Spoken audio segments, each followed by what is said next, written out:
Ladies and gentlemen, we have an incredible show for you today, and this is really just going to focus on the budget. The budget is probably the biggest thing happening in Canada right now. So everyone's on this budget thing.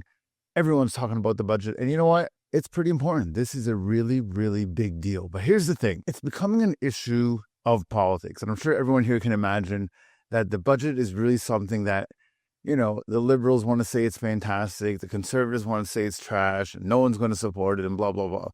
But just the other day when I was getting my haircut, I'm talking to my barber.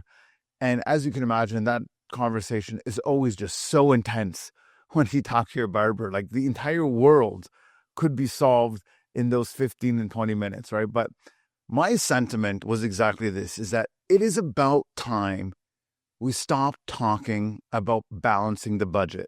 And I know this is extremely crazy statement, right? This is probably the most unorthodox thing you could hear from somebody. So why would you not actually try and balance the budget? But it's sink or swim for Canada, from what I can tell. It's not about having that chance to, okay, we can redeem ourselves.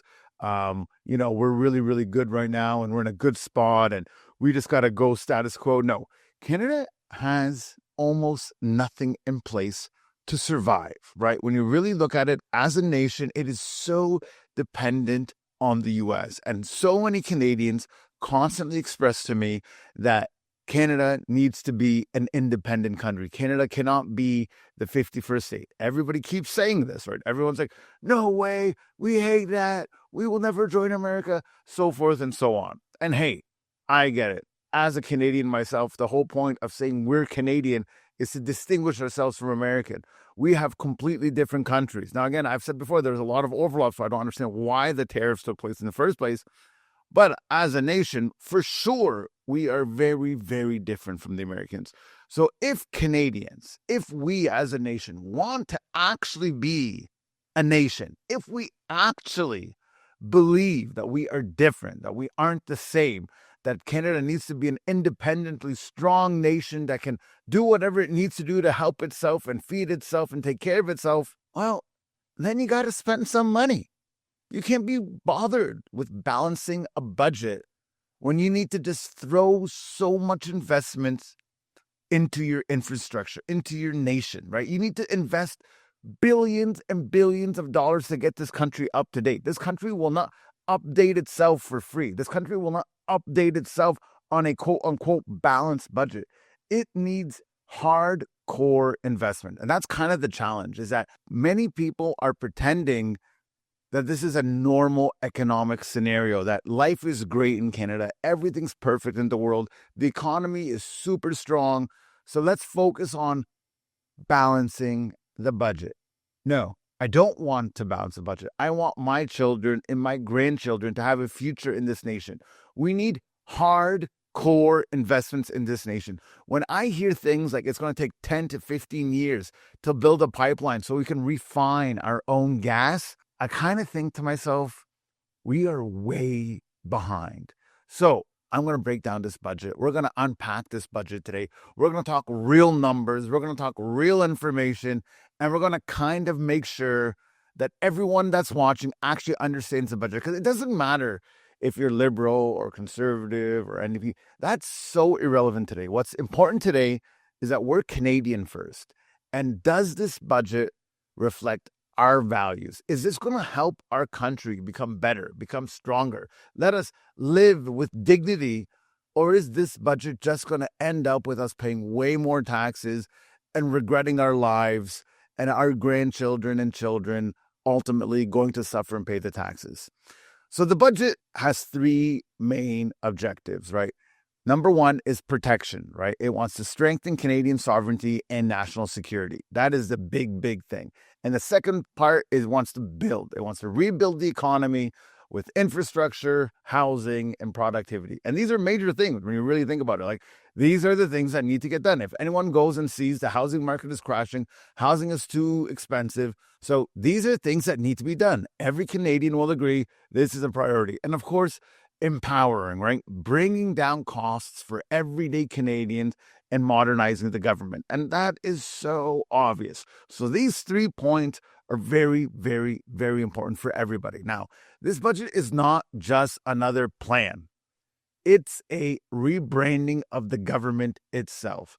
It is a move from managing decline to building capacity. And I want you to understand that this slogan is spending less to invest more. That is the whole point of this thing, is that we are going to spend way more money, hopefully in the long term, so we actually have more money. And let alone, in my humble opinion, to even have a nation at this point. Because if we're not going to spend money to grow this country, to build the infrastructure, to build what's required to actually be an independent nation, just give up already, right? Just give up. Stop acting like you're this independent country. So the moves that are being done right now are absolutely critical. Now, the question we all have to ask is, will it work? Or will it just dig a deeper and bigger hole? Now, for decades, right, and this is where it becomes really true, for decades, Ottawa blurred the lines between everyday programs and spending and long-term investments. Everything got dumped together. So this budget actually claims to fix by creating new capital budgeting framework. So the entire way a budget is made is being redesigned. And under this operations things, salaries, travel, grants are separated from long-term investments like housing and infrastructure and defense. And this idea is to force accountability, right? Canadians can see what's being built versus what's being spent to run the government. And that's so important, right? Like when they throw these numbers at us and these politicians try and make a muck out of our intelligence, they're just throwing numbers left and right. Oh, this 50 billion here. And you're just like, oh man, this sounds like a disaster. But when you have all these grants and things like that in there, it's like, what? Who can discern this? So now the budget's actually being written to have these in separate areas. And I think that's actually very important for transparency. For people like you and me to be able to pick up this bloody thing and read it out, that's super important. And that's a major shift in how budgets are presented. It also means that every minister will now have to adjust whether the spending procedures further the economic value. So now even the way that the government and the ministers are going to write their budgets have to go in this exact same thing. So the government says it's slowing the growth in direct programs and spending from 8% to under 1%. And that's a drastic change. And that is meant to make room for real investments that produce jobs and GDP growth. So they're cutting programs, right? That's very important to understand. They're cutting programs that don't yield jobs, that don't make productivity in the effort to make the economy move. So to complement that, the budget cycle will now move to the fall, aligning with construction season. So this is kind of meant basically to help provinces and builders and municipality plans projects and go faster. That's the idea there. So on paper, this is smart, but it's only as good as the follow through. And this is the major concern with this entire project. It keeps coming back that on paper, it sounds really good, but will they do it? Will the bureaucrats do it? Will the government officials do it? Will the cities do it? Because you could tell everyone in the world that we plan to invest, but if no one's taking those initiatives and taking those opportunities, we're in the exact same spot. So Canada has no shortage of big ideas, right? Every idea they got right now is a massive idea. And our challenge is always going to be this delivery. Like it's just always on top of mind. Will we deliver? Can we deliver? Will this thing actually work? So anchors, right? What the budget pegs itself to. So every budget needs an anchor, something that reassures investors and citizens that the government isn't just printing money. And there's two major anchors in 2025. Balance day-to-day operating spending with revenues by 2028 and 2029. And the idea is they want to maintain a declining deficit. So what this means, what is the government actually saying behind all that paper is we'll still have deficits, but they're going to be framed as investments, borrowing for assets, not for bureaucracy. And that's the main idea, that all the money they're trying to print is meant to go into actual projects that leads to actual jobs, money, resources being done. That's the idea, that we are going for investments, that Canada is all in on protecting this country. And you know what? I think that's what everyone's expecting. Like this run around for balancing the budget, like the government prints paper, guys. Like this is a moment in time when the nation has to stand on its own 2 feet. It can no longer rely on the good old days. It can no longer rely on neighbors that have existed from eternity. Canada needs to figure itself out. And without these investments, without taking some risk to develop this infrastructure, to develop roads, to develop power, energy, we're going to fall behind. And if you've traveled abroad, if you've went to other countries in the world, you will know very quickly Canada is behind. There's no mistake in that. Canada is behind. Canada is behind. And the only way to get Canada ahead, to make these investments, is by doing this exact thing that they're talking about. Now, the concern is always going to be, does Canada have a chance, right? Does it have a chance to actually execute on these things? Can it move quick enough to mitigate all these risks? And I guess that's what we'll find out. Now, what they're promising these budget deficits to look like. And I think this is important for people to know. So 2025, 2026, it's going to be 78 billion. And 2026, 27, 65 billion. From 2027 to 2028, 64 billion. And by 2028, 2029, 58 billion. So they're going to spend a boatload of money right now, and they hope that this money will churn out investments, assets, cash flow for the government. That's the whole plan, guys. The whole plan is that they're going to spend a boatload of money and hoping that this money will bring in more money. Just like you have your 401ks, that's just how you have your own investments. Canada is betting on itself. By 2028, 2029, they claim that every dollar of deficit spending will be tied to long-term investments that grow the economy. So the big cost control mechanism is something called the Comprehensive Expenditure Review. And it's supposed to save $600 billion over these 5 years, with $13 billion a year in permanent savings by 2028 and 2029. How do they plan by making these savings? By consolidating programs, cutting red tape, using AI, and reducing the federal workforce by roughly 10%.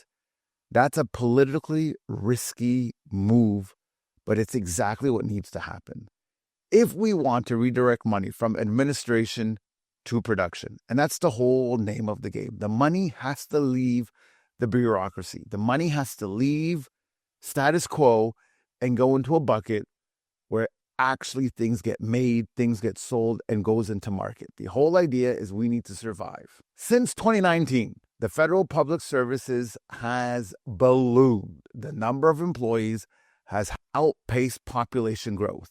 The budget explicitly shows a chart that it's not subtle. It is insane. They're promising to right-size the workforce. Now, I just want you to imagine that there is more people being hired in the government right now than the growth of Canada itself. Just comprehend that. So if our population growth is growing at 1%, 2%, whatever it may be, the government's hiring is more than that.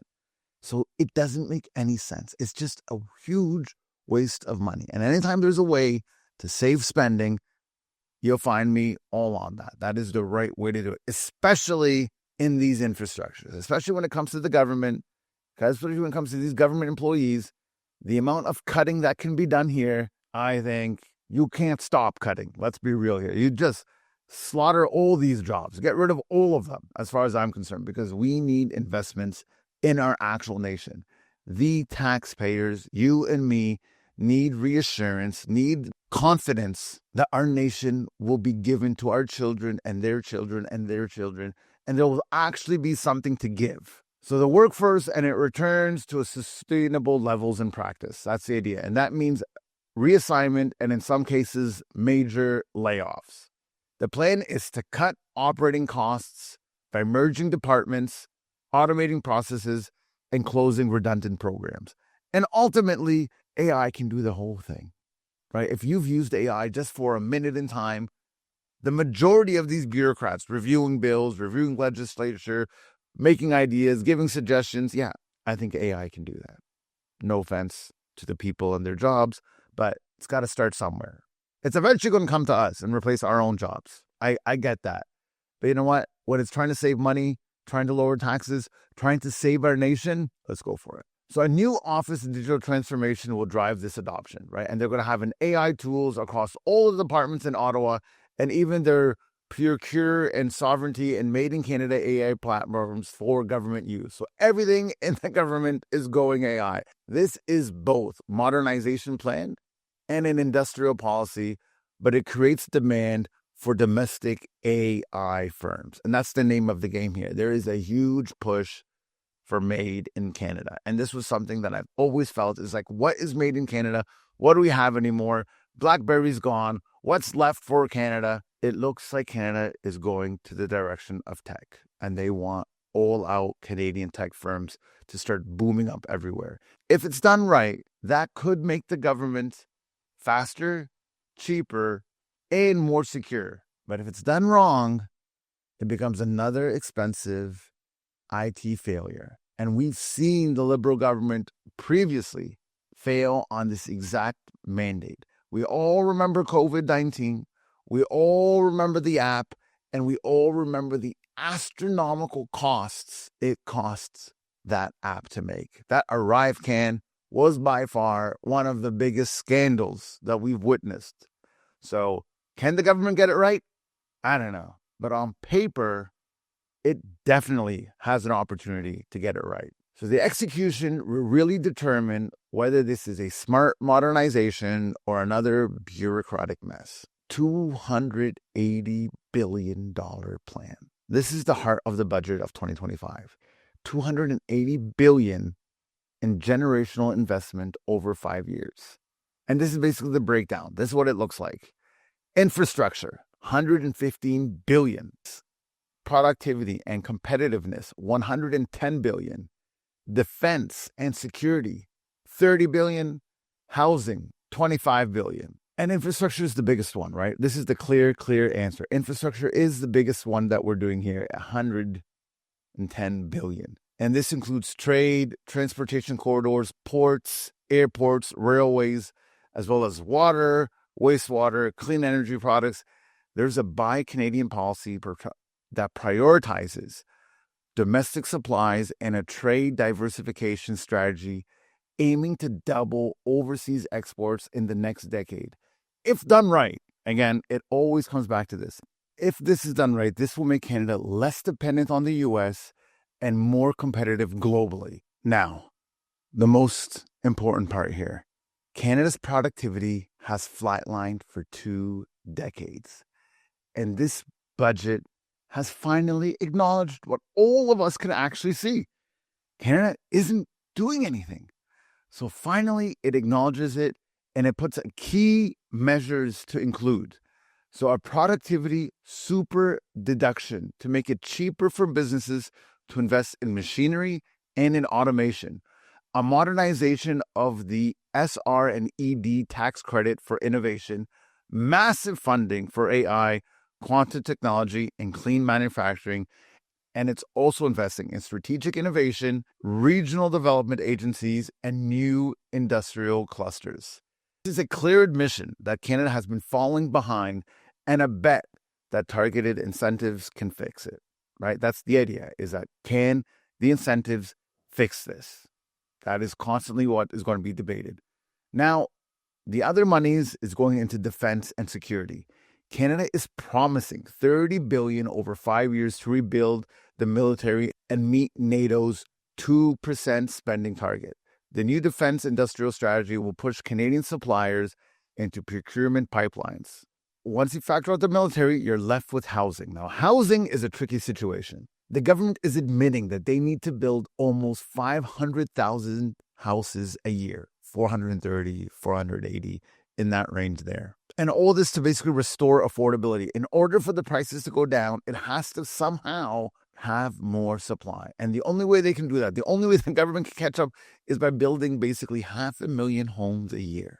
And so they are launching a new agency called Build Canadian Homes, which will work with private builders and investors. And the goal is basically to reduce costs, to reduce the red tape, to reduce how long it takes to build a home. So somewhere along their line, they're hoping that this will reduce timelines by 50% and reduce costs by another 20%.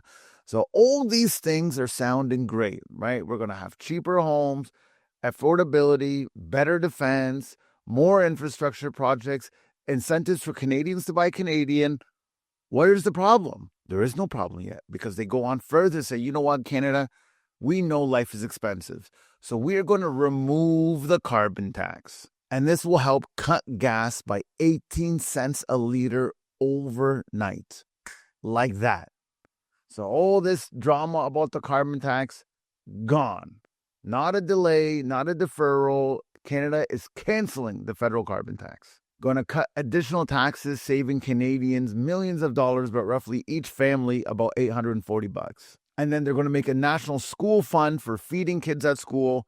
And that budget is going to increase, saving you as taxpayers, again, way more money. What the estimates are showing, about $800 a year because of this feeding program. And then another section of youth jobs. The government wants to make youth get back to work, give them an opportunity to grow. And that should also help offsetting costs by having students work and get jobs and learn about responsibility. So what are they doing right? Can we be honest? Let's just focus on honesty, because I think that is so underappreciated, right? Everybody wants slogans, everybody wants banners, everybody wants to feel that their guy's better than the other guy. But Canada is in a very vulnerable position, guys. I don't think everyone really understands just how dangerous it is right now as a nation. Our neighbor can eat us alive at any minute if they actually wanted to. So Canada needs major investment. So what they're doing good, because let's just call it what it is. What is the Carney Liberals government? What are they actually doing good? Number one, they're moving from consumption to construction. I think this is, without a doubt, what every nation needs to do. If you look overseas, you look to China, they're just building nonstop stuff, making sure the economy moves, making sure people have jobs, building. So if we are copying China by even 1% to help boost our economy, that's gonna be the right decision. They're admitting that it's not about programs anymore, that they can't just give incentives for people to do stuff, that they actually have to get off the programs and let the people move these mountains, let the people feel the benefits and make things actually happen. And most importantly, they're investing in sovereignty. They're investing in defense, manufacturing, and energy independence, like what every country in the world should have, right? Like if you're a country on your own, you can't have people control these things for you. You can't have people acting as your military, acting as your refinement agencies, acting as your automobile manufacturers. You need to be an independent nation. And these are very fair steps to do so. It might not even be enough. In my humble opinion, it might not be even enough. I almost feel like Canada should just own all these things, make their own car, make their own economies, just do everything. We need to be independent. Like if you believe, which so many of you have constantly expressed, that Canada needs to be its own independent nation, these are just very, very humble steps in doing so. I would have tripled down on these things. I would have went nuts. Building refineries right away, building energy towers right away, nuclear energy everywhere, making my own cars, investing in auto manufacturing so that we can make more stuff, just going nuts and building things. But this is the government. This is the reality of it, that they acknowledge it. They acknowledge they're behind. They acknowledge that they were sleeping at the wheel. And now we have to do something. And I would even think that one of the biggest things is that they realize they were selling a fairy tale, that the idea of grow the government and hope for benefit doesn't work. And obviously we as taxpayers, nothing is more frustrating than hearing that. But at the same time, about time, right? It's about time. But where does it all fall apart? Where does this plan become super dangerous? It's not in the spending. Who cares about the spending? We're trying to build our nation. You know how much it cost at the time to build railroads? And that's when they actually had extremely cheap labor. If Canada wanted to make a railroad now, just imagine how expensive it would be. So it doesn't matter the costs of the budget. It doesn't matter. As long as these costs are associated with investments that will help Canada grow, in my humble opinion, it doesn't even matter. But where it all falls apart, where it becomes extremely problematic, is can it actually be executed? If the bureaucracy doesn't change, the whole thing falls apart. $60 billion in savings is a big ask. The unions will push back. The infrastructure projects can pause provincial projects and the housing plan, which is great. But then the cities, the municipalities, they can delay it. The other risks that I want everyone to pay attention to is these investments at the end of the day, no matter what, are without a doubt liabilities. It's great branding. It's very clever. Speaks to the intelligence of the people working right now. But if the growth doesn't accelerate and the debt load rises, investors may not buy this narrative forever. And of course, AI will save countless amount of jobs. But the problem is the savings of AI in the government will have its trickle-down effects in the public sector. And does that then give us even less jobs than we had before? And then having less payroll taxes. And then we're in a bigger problem as well. The AI thing on its own is by far the gift and the curse to humanity. It makes everything super easy. And at the same time, it will just destroy so many people's jobs. So Budget 2025, guys, is in fact the right idea. It is allowing us to invest in our nation, give our nation independence, but it always comes down to, can the nation actually do it? Will the politicians actually do it?